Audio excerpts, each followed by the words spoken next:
হাদিস পাকের মধ্যে পাওয়া যায় আল্লাহ নবী সুন্দর করে জানিয়েছেন عن سداد بن عوس رضي الله تعالى عنه قال سمعت رسول الله صلى الله عليه وسلم يقول من تصدق إرائي فقد أشرك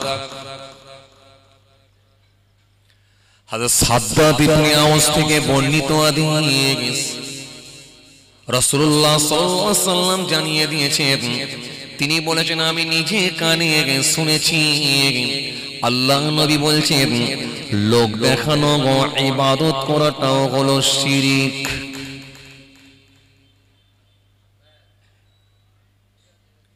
জীবনে আমাদের অনেক আমল এরকম হতে পারে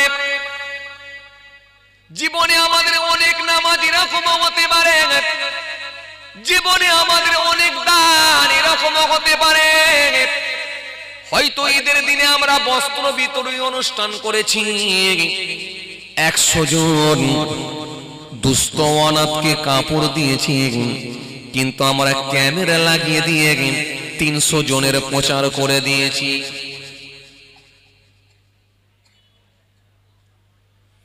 কিছু কথা বুঝতে পারছেন আমার জীবনে হয়তো আমাদের অনেক এরকম ভালো কাজ থাকতে পারে দান আমরা করেছি 100 জন দুস্থ অনাথকে আমরা কাপড় বিতরণ করেছি কিন্তু ক্যামেরা লাগিয়ে দিয়ে সোশ্যাল মিডিয়ার মাধ্যমে 300 জনের প্রচার প্রসার করে দিয়েছি এরকম লোক দেখানো দান আমাদের ভেতরে থাকতে পারে কথা বলছেন না কেন নাই লোক দেখানো দান নাই আমাদের যে আছে না এমন আপনারা অবাক হয়ে যাবেন আমাদের সমাজে কিছু মানুষ আছে দেখবেন ক্যামেরা না হলে দান দেয় না সে বক্তাও হতে পারে সে নেতাও হতে পারে সে হাজী সাহেবও হতে পারে ক্যামেরা না হলে দান দেয় না সমাজে এমন কিছু দাতা আছে না সুতরাং তার মধ্যে যদি ইখলাস ঠিক না থাকে তার মধ্যে যদি নিয়ত ঠিক না থাকে এই ইখলাস ঠিক না থাকার কারণে নিয়ত ঠিক না থাকার কারণে হযরত সাদ্দাত ইবনে আউস থেকে বর্ণিত হাদিস আল্লাহ নবী বললেন সে আমলগুলো আল্লাহ দরবারে কাজে লাগবে না এই লোক দেখানো ইবাদত আমলটাও হবে শিরক লোক দেখানো দানটাও হয়ে গেল শিরক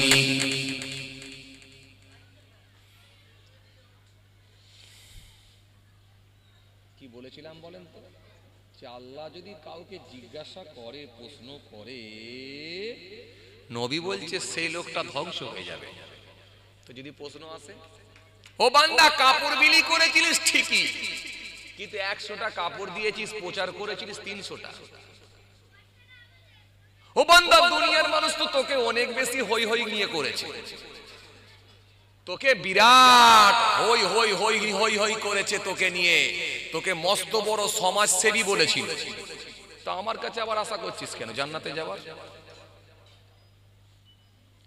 তোকে তো সমাজসেবী বলেছে বড় দাতা বলেছে ভালো লোক বলে দিয়েছে উঁচু চেয়ার দিয়েছে উঁচু গদি দিয়েছে চা খাইয়েছে কোল্ড ড্রিঙ্কস খাইয়েছে যার বদলা দুনিয়াতেই তো পেয়ে গেছিস তো আমার কাছে আবার জান্নাতে যাওয়ার আশা করলি কেন তোর তো নিয়তটাই ঠিক ছিল না উত্তর কি দেবে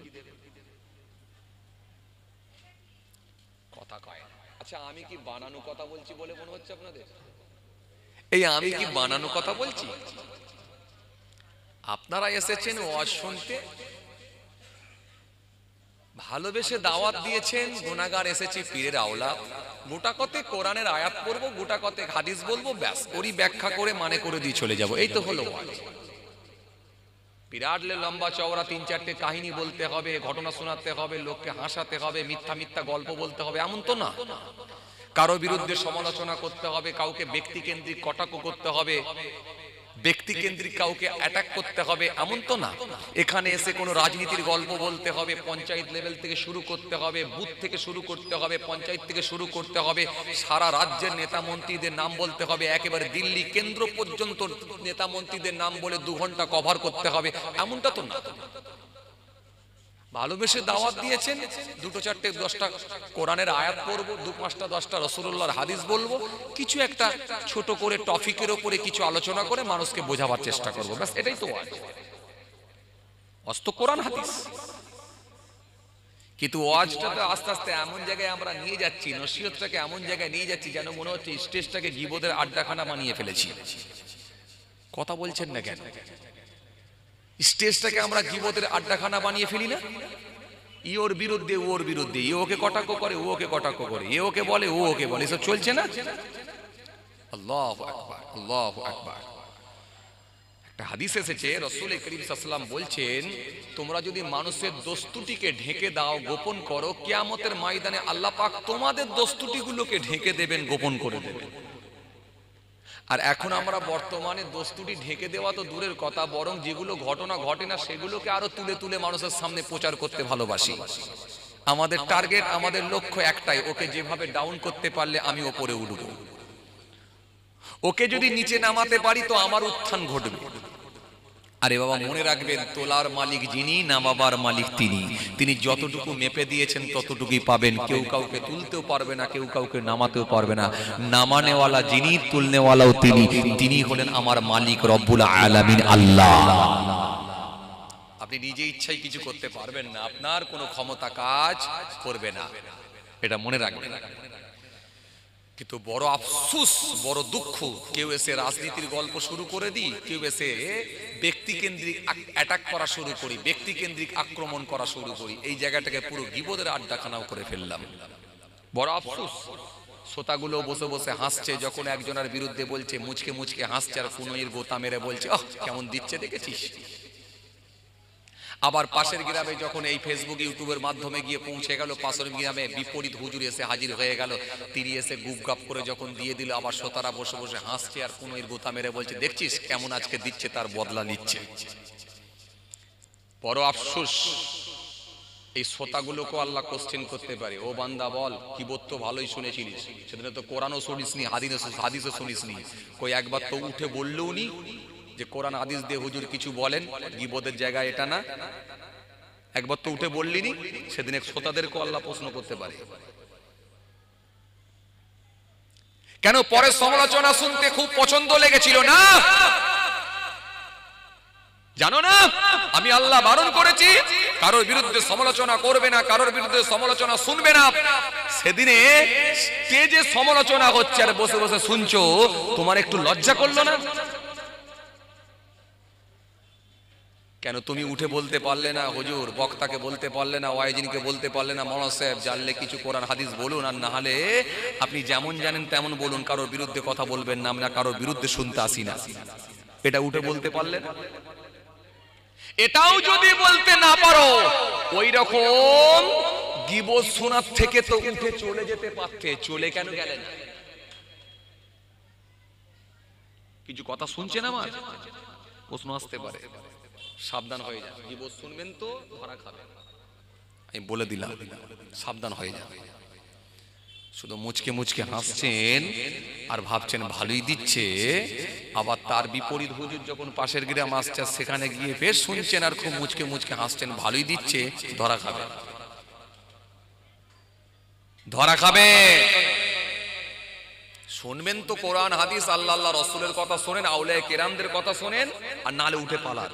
কি ঠিক বলছি না ভুল বলছি? কথা বলছেন না কেন? ঠিক বলছি না ভুল বলছি? কারোর বিরুদ্ধে সমালোচনা করার জায়গা এটা নয়, এটা নবিয়ানা মেম্বার। এখানে কোনো রাজনীতির গল্প হবে না, এটা নবিয়ানা মেম্বার। শ্রোতা যদি স্ট্রং না হন, অ্যাক্টিভ যদি না হন, আপনারা ধরা খাবেন। বক্তা তো খাবে, 100% খাবে, আপনারাও খাবেন। চলেন, যে কথা আমি বোঝাতে চাইছিলাম, কি বলছিলাম তাহলে? লোক দেখানো কোনো দান আল্লাহর দরবারে কবুল হবে না, সেটা শিরক হয়ে যেতে পারে। তাহলে এই অ্যাঙ্গেলে যদি আপনাদেরকে আমি জিজ্ঞাসা করি, তাহলে অনেক বক্তাও পর্যন্ত ধরা খেয়ে যাবে। অনেক ওয়াইজিনও ধরা খেয়ে যাবে, অনেক হাজী সাহেবও ধরা খেয়ে যাবে, অনেক নেতাও ধরা খেয়ে যাবে যারা লোক দেখানো দান করে। কথা ঠিক কিনা ভুল বলে? হাদিস পাকের মধ্যে পাওয়া যায়, আল্লাহ নবী সুন্দর করে জানিয়ে দিয়েছে, নবী আমার সুন্দর করে বললেন, আন উমর ইবনে খাত্তাব রাদিয়াল্লাহু তাআলা আনহু قال سمعت رسول الله صلى الله عليه وسلم يقول إن يسير الرياء شرك। এই হাদিসের মধ্যে আল্লাহ নবী সুন্দর করে জানালেন, হযরত ওমর ইবনে খাত্তাব রাদিয়াল্লাহু তাআলা আনহু থেকে বর্ণিত হাদিস, আল্লাহ নবী সুন্দর করে জানিয়ে দিলেন, রিয়া দেখানো, আমল করা, দেখানো ইবাদত করা, রিয়া দেখানো, আমল করা, দেখানো দেখানো আমল করা, লোক দেখানো আমল করা, রোগ দেখানো ইবাদত করা, এটাও হলো শিরক।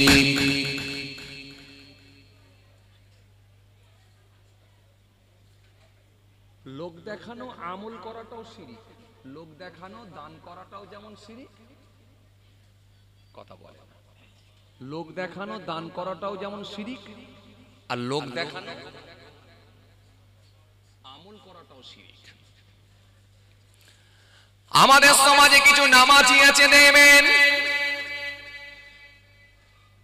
বছর পরে বছর নামাজ পড়ে না, ঈদ বকরিদ না হলে নামাজ পড়ে না, যখন কোন মাইয়েত বাড়িতে যাই, জানাজার নামাজ পড়তে যাই, তখন দেখবেন লোকেদের সোহবতে পড়ে গিয়ে মসজিদে গিয়ে দেখবেন জোহরের নামাজটা পড়ে নেয়। কথা বলছেন না কেন? আমার দিকে তাকান চাচা, নাহলে উত্তর দিতে পারবেন না। আছে না কিছু লোক আছে না, বছরের পর বছর নামাজ পড়ে না, সারা বছর নামাজ পড়ে না, আর জানাজার নামাজ পড়তে গেলে তখন জোহরের আসরের নামাজ পড়ে নেয়। কেন? লোকে আমাকে কি বলবে ভাই? যদি লোকে সময় মানুষের সাথে পড়ে যদি আসরের নামাজটা না পড়ি, তাহলে লোকের সামনে আমি কেমন করে দাঁড়াবো? দেখতে খারাপ লাগবে, দেখতে খারাপ লাগবে মনে করে আসরের নামাজ পড়ে জানাজা পড়ছে, অথচ বছরের পর বছর সে কোনোদিন নামাজ পড়ে না। সমাজে এমন মানুষ আছে না নাই? কথা বলে আছে না নাই? তাহলে রাসূলুল্লাহর হাদিস থেকে প্রমাণ হলো, লোক দেখানো আমল করাটাও হলো শিরক।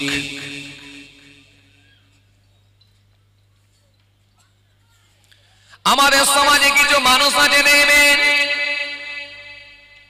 মসজিদে যখন থাকে তাসবিহ পড়ে না, বাড়িতে যখন থাকে তাসবিহ পড়ে না, অথচ দেখবেন সকাল বেলায় যখন একটু লিকা চা খেতে যায়, বাজারে গেলে তাসবিহ দোলাতে দোলাতে যায়, রাস্তা দিয়ে হাঁটলে তাসবিহ দোলাতে দোলাতে যায়। সমাজে এমন কিছু তাসবিহওয়ালা আছে, দেখবেন মসজিদে তাসবিহ পড়ে না, বাড়িতে তাসবিহ পড়ে না, অথচ যদি তাসবিহ পড়তে হয় রাস্তা দিয়ে যখন হেঁটে হেঁটে যায়, রাস্তা দিয়ে হাঁটলে দেখবেন তাসবিহ পড়তে পড়তে বাজারে যায়। সমাজে এমন কিছু মানুষ আছে না নাই? নিজেদেরকে বড় দরবেশ মনে মনে মনে করে রাস্তা দিয়ে তাসবিহ পড়তে পড়তে যায়, লোক দেখবে আমাকে ভালো বলবে।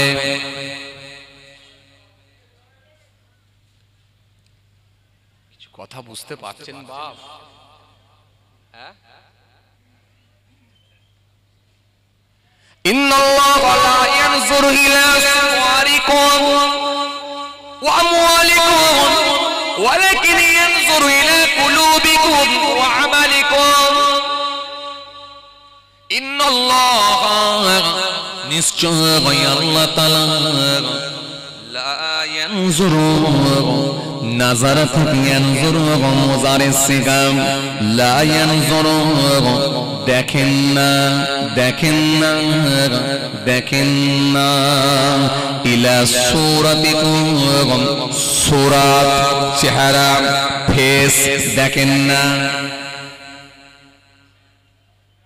লা ইয়ানজুরু ইলা সূরাতিকুম লা ইয়ানজুরু ইলা সুওয়ারিকুম লা ইয়ানজুরু দেখেন না ইলা সুওয়ারিকুম সূরাত চেহারা ফেস লুক এটা দেখেন না ওয়া আমওয়ালিকুম তাদের মাল আল্লাহ দেখেন না কতটা বাড়ি করেছে কতটা গাড়ি করেছে কতটা জমি করেছে কতটা কারবার করেছে কতটা ভেরি করেছে এগুলো আমার আল্লাহ দেখবেন না ও আমওয়ালিকুম ওয়ালাকিন ইয়ানজুরু ইলা কুলুবিকুম ওয়া আমালিকুম আল্লাহ দেখবেন কেবলমাত্র মানুষের অন্তর আর কর্মটা দেখে নেবেন তার ভেতরটা কেমন ছিল আর পৃথিবীর জমিনে কর্মটা কি ছিল এই দুটো জনের উপর ডিসাইড করি আমার আল্লাহ জান্নাত জাহান্নাম সেটা আমার আল্লাহ ডিসিশন নেবে সেটা আমার আল্লাহ ডিসাইড করবে জান্নাত দেব না জাহান্নাম দেব সেটা আমার আল্লাহ ফয়সালা করবে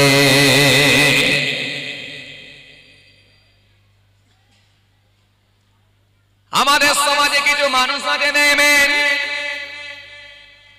মসজিদে গিয়ে দেখবেন তাসবিহ পড়ে না মসজিদে গিয়ে দেখবেন দুনিয়াদারি গল্প করে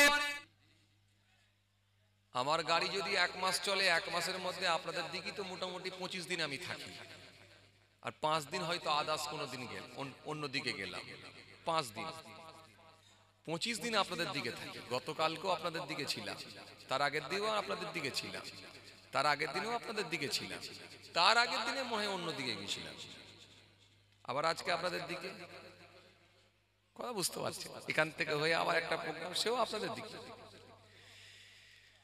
তো বলার উদ্দেশ্য এটাই যে আমার মতো একটা ছোট পড়া হুজুর যদি রেগুলার প্রোগ্রাম এই আপনাদের দিকে যদি 2-3টে করে প্রোগ্রাম করতে হয় তাহলে কত হচ্ছে জলসা আপনাদের দিকে বলুন তো এইভাবে সর্বত্র জলসা হচ্ছে জলসা অন্যদিকে হয় না যে তা না হচ্ছে কিন্তু আপনাদের দিকে খুব বেশি বেশি জলসা হয়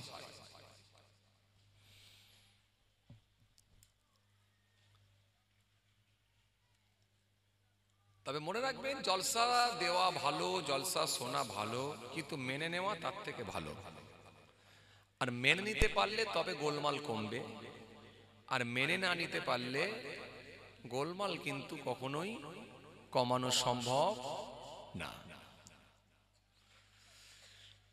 জলসা তো আলহামদুলিল্লাহ প্রত্যেক দিনের ব্যাপার হয়ে গেছে রোজের ব্যাপার হয়ে গেছে শুধু বাংলা না ভারত না সারা পৃথিবী জুড়ে জলসা মাহফিল চলছে জি সারা ভারতবর্ষের বিভিন্ন স্টেটে জলসা চলছে আলহামদুলিল্লাহ আপনাদের দোয়ায় মাসে তো 2টো করে বাইরে প্রোগ্রাম করছি আপনারা জানেন জানুয়ারি মাসে 2টো প্রোগ্রাম করলাম বাইরে গত 19 তারিখে ছিলাম বোম্বাই তার আগে ছিলাম ত্রিপুরায় তার আগে ছিলাম রাজস্থানে তার আগে ছিলাম সেকেন্দ্রাবাদে তার আগে ছিলাম আহমেদাবাদে তার আগে ছিলাম হায়দ্রাবাদে তো এই যে ব্যাপার মাসে 2-3টে করে প্রোগ্রাম বাইরে হয়ে যাচ্ছে অনেক প্রোগ্রাম তো ছেড়েই দিচ্ছি নিতে পারছি না তো বিষয় ওটা না বিষয় হচ্ছে আমি বুঝাতে চাইছি জলসা মাহফিল তাহলে কি হারে হচ্ছে ভারতের বিভিন্ন স্টেট বিভিন্ন রাজ্য এবং বাংলার প্রত্যেকটা গ্রাম শুধু গ্রাম না এখন প্রত্যেক পাড়ায় পাড়ায় জলসা এরপরে যদি আমরা বলি যে আমি জানি না নামাজ পড়তে হতো আমি জানি না রোজা রাখতে হতো আমি জানি না দাড়ি রাখতে হতো আমি জানি না বা হারাম হালাল মেনে চলতে হতো আমি জানি না নিশ্চিতভাবে এটা আমাদের দ্বারাই শোভনীয় হবে না এই জন্য বর্তমানে সব আমাদের জানা দরকার শুধু মানা যে ব্যক্তিটা মেনে নিতে পেরেছেন নিশ্চিতভাবে সেই লোকটাই গেনার হয়েছেন, সেই লোকটাই সাকসেসফুল হয়েছে।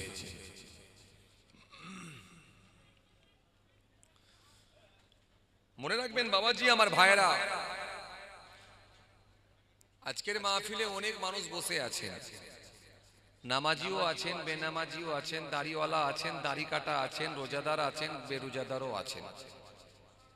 সব রকম শ্রেণীর মানুষ নিয়ে একটা মাহফিল হয়।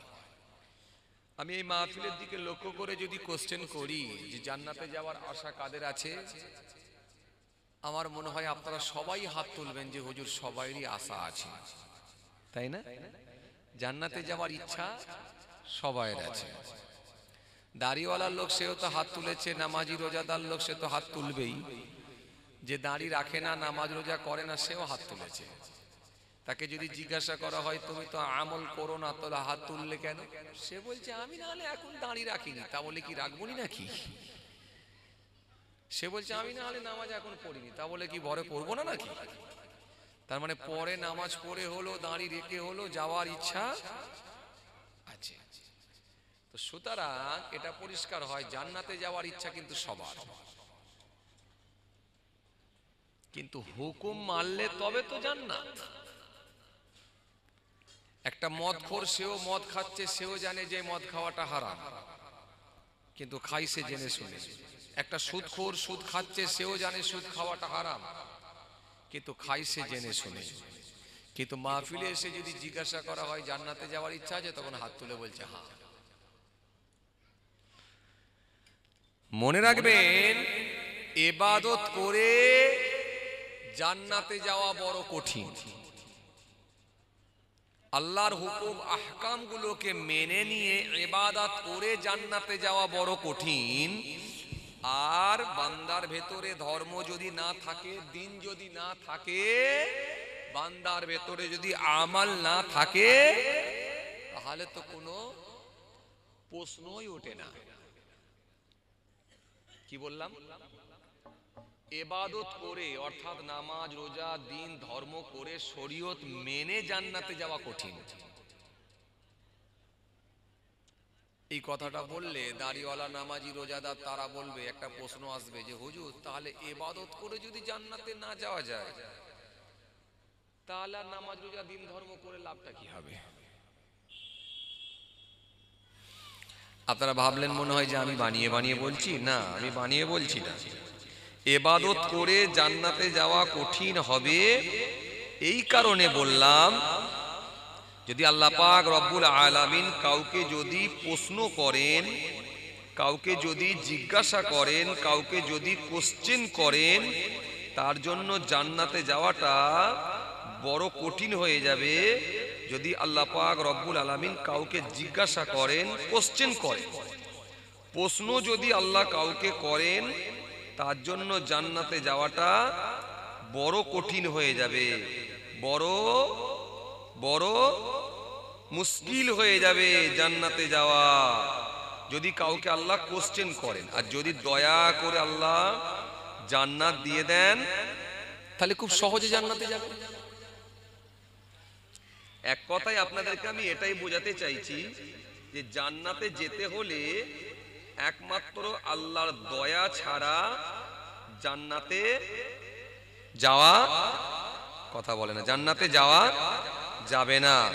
জান্নাতে যেতে হলে একমাত্র আল্লাহর দয়া আর তার হাবিবুল্লাহর সুপারিশ।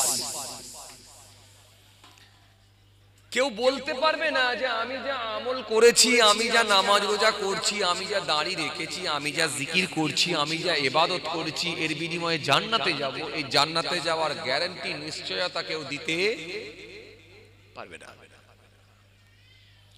মা আয়েশা সিদ্দিকা রাদিয়াল্লাহু তাআলা আনহা থেকে বর্ণিত একটা হাদিস এসেছে, আন আয়েশা রাদিয়াল্লাহু তাআলা আনহা قالت قال رسول الله صلى الله عليه وسلم ليس احد يحاسب الا هلاك। এই হাদিসটার মধ্যে বলা হয়েছে, মা আয়েশা সিদ্দিকা রাদিয়াল্লাহু তাআলা আনহা থেকে বর্ণিত হাদিস, আল্লাহ রাসূল সাল্লাল্লাহু আলাইহি ওয়াসাল্লাম বলছেন, কাল কিয়ামতের ময়দানে যদি আল্লাহ পাক কাউকে কোশ্চেন করেন, কাউকে যদি প্রশ্ন করেন, কারোর কাছ থেকে যদি হিসাব চান বা হিসাব নেবেন বলেন, নিশ্চিতভাবে সেই লোকটা ধ্বংস হয়ে যাবে। এই কথার পরিপ্রেক্ষিতে কিন্তু আপনাদেরকে আমি বলেছিলাম, আচ্ছা হিসাব কার কাছে নেওয়া হবে, নাম্বার কাকে দেয়া হবে বলুন তো? যে লিখেছে, কথা কয় না, যে পরীক্ষার প্রশ্নপত্র দেখে লিখেছে, অ্যানসার দিয়েছে, তাকে কিন্তু মাস্টার নাম্বার দেবে।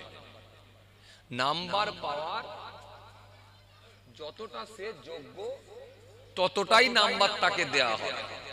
কাট ছাট করে যেটা পাওয়ার সে যোগ্য সেটাই তাকে দেওয়া হবে। কিন্তু যে লিখেছে সেই তো নাম্বার পাবে, কিন্তু যে লেখে না,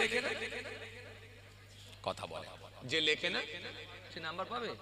সে তো পুরো ফাঁকা খাতা রেখে দিচ্ছে, নাম্বার দেওয়ার তো কোনো প্রশ্নই নেই। তাহলে হিসাব কার কাছ থেকে নেওয়া হবে? যে আমল করেছে, কথা বলে না।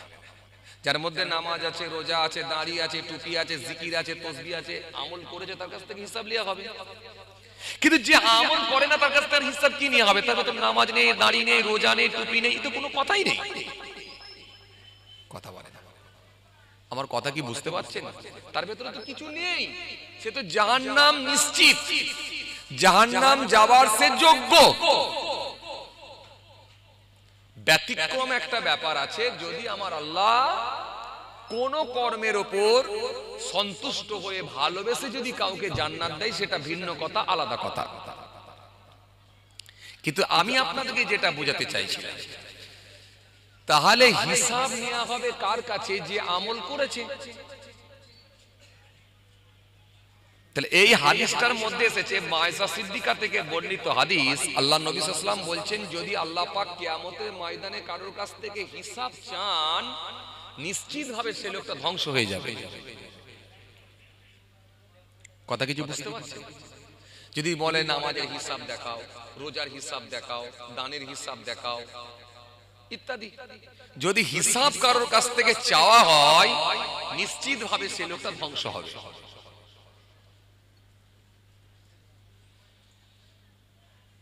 তাহলে নামাজ, রোজা, দাড়ি, টুপি, দিন ধর্ম না থাকলে তো কোনো প্রশ্নই আসছে না। তাহলে এখান থেকে কি বুঝলাম? আমল করেও কিন্তু জান্নাতে যাওয়া কঠিন হতে পারে। কথা শুনছেন বাবাজি? আমল করেও জান্নাতে যাওয়া কঠিন হতে পারে, হতে পারে। সেটা আল্লাহর মাশিয়াত, আল্লাহর ইচ্ছা। আল্লাহ পাক ঘোষণা দিয়েছেন, ফামাই ইয়ামাল মিসকালা যাররাতিন খায়রান ইয়ারা ওয়া মাই ইয়ামাল মিসকালা যাররাতিন শাররান ইয়ারা। এটা তো আল্লাহর ওয়াদা আছে।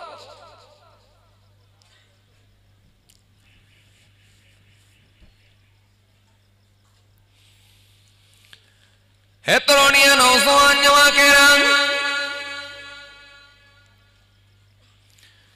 হে আমার মুরব্বিয়ানেরা, বাবা রাসূলকে দিয়ে আমার আল্লাহ পাক সেই দিনেতে কাউকে যদি প্রশ্ন করে, নিশ্চিতভাবে সে মানুষটা ধ্বংস অনিবার্য।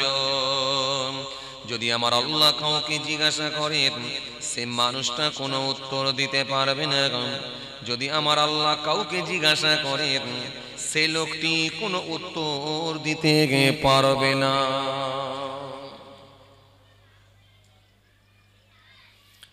আল্লাহ পাক যদি কাউকে জিজ্ঞাসা করেন, সে লোকটা কিন্তু কোনো উত্তর দিতে পারবে না। বুঝতে পারছেন কি অবস্থা? নিশ্চিতভাবে সে লোকটা ধরা খাবে যদি আল্লাহ কাউকে প্রশ্ন করেন, জিজ্ঞাসা করেন। আর যদি দয়া করে আল্লাহ নাজাত দেন, জান্নাত দেন, তো আলহামদুলিল্লাহ বেঁচে গেলাম। এই জান্নাতে যেতে হলে একমাত্র আল্লাহর দয়া আর তার হাবিবুল্লাহর সুপারিশ, হাবিবুল্লাহর সুপারিশ আর আল্লাহর দয়া, এছাড়া জান্নাতে যাওয়ার কোনো রাস্তা নাই। তবে ইবাদত আপনাকে করে যেতে হবে, এটা আল্লাহর বিধান, আল্লাহর হুকুম, এটা আল্লাহর অর্ডার। আমরা গোলাম, আমরা দাস, মনিবের হুকুম আমাদের মানতে বাধ্য। তো হুকুম মানার পরেও যদি আমার আল্লাহ কাউকে জিজ্ঞাসা করে, কোশ্চেন করে, তাহলে সেই লোকটার জান্নাতে যাওয়া কঠিন হবে।